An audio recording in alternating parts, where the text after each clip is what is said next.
What's up, everybody? My name is Sean K of Heli Direct. As you know, if you are in the Heli Addiction group, you know I just put this awesome RS4 together.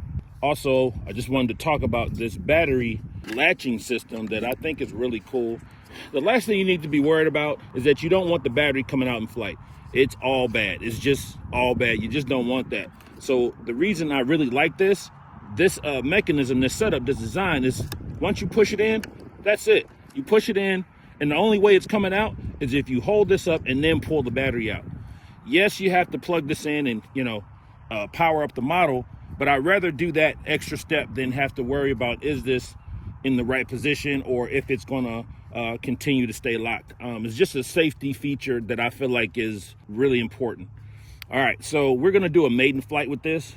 That is such a nice looking heli. Being in this hobby for a while, I always make it a habit to always check the head direction, aileron, elevator, and you want to check which way the gyro is correcting. So if you tilt the helicopter forward, the swash plate should fight forward motion and tilt backwards. And likewise with left and right. If you go to the left, it should go to the opposite direction. Also with your tail, if you look at the leading edge, if you push the tail one direction, it should counteract that movement. See how this pointed that way when I moved the tail that way? That means your gyro is in the right direction. Always check that. It's just, you don't want a mishap on a Maiden with something simple like this. All right, here we go. Motor on.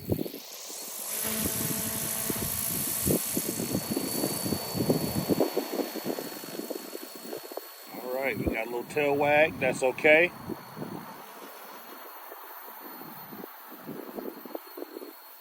Also know on a maiden flight, you might get a little shimmy here in the tail. Gain might be too high on the head or the tail.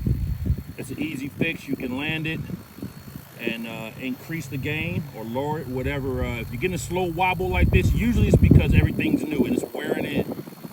Usually after a while, it'll stop. Thank you. All right. Heli Direct! When you get that fast shake like that, that definitely means your tail gain is too high.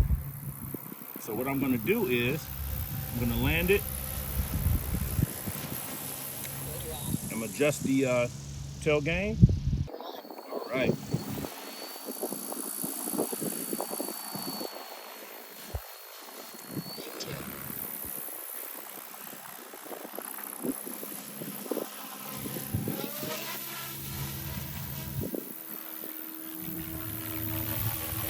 So I'll probably need to bring the gain down a little bit.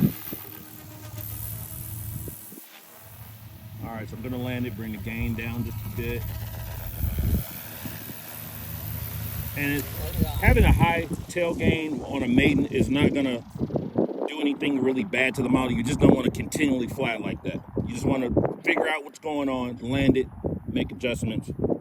That's what the maiden is all about. Motor on.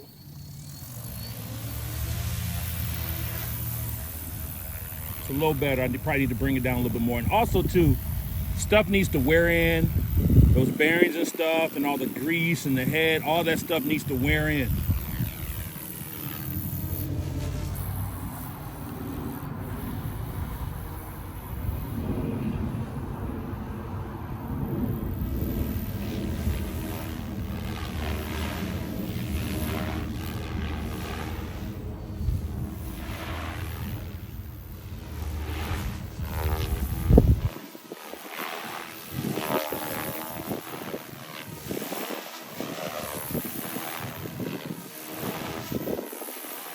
Now, if you are new to helis, you probably won't be doing any soft sport 3D like that.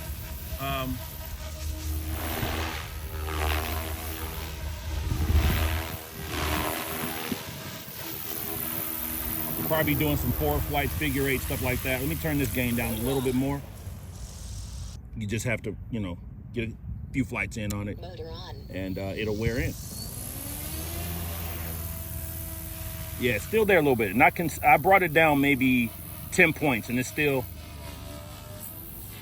still there.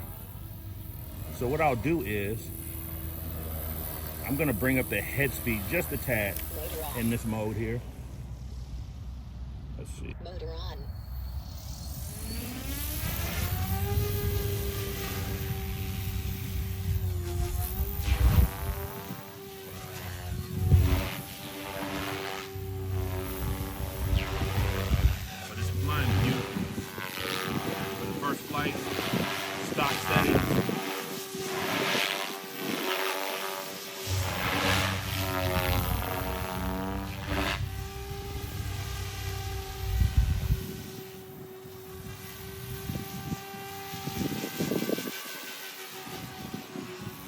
Yeah.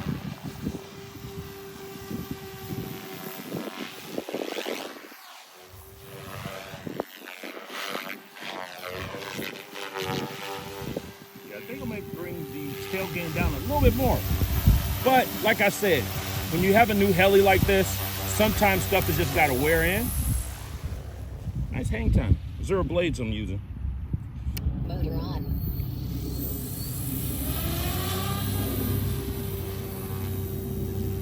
Yeah, that wag has to just wear in on the first flight. I bet if I run this battery out, and maybe on the second, third flight, that little wag will go away. But other than that, it's rock solid. As you can see,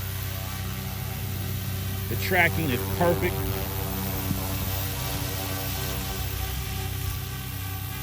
And it's beautiful there. Look at that side profile. Beautiful.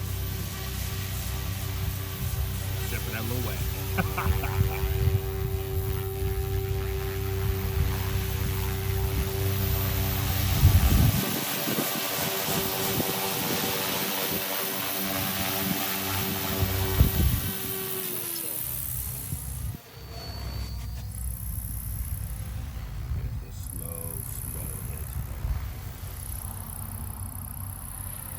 Oh, that's beautiful. Look at that.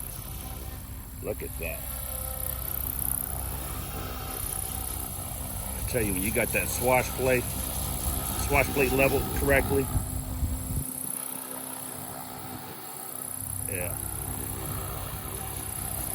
Also, too, what might be contributing to it, I think those wires are by the canopy might be transmitting a low vibration. Fly bars are very sensitive, and they have to be set up pretty well.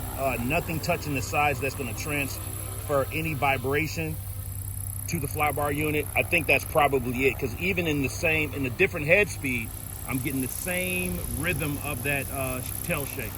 So I'm gonna take that off and restructure that wiring on the back. But all in all, it's a great maiden flight. All right. Thanks, guys. Appreciate you. Sean K. Goosky RS4, over now.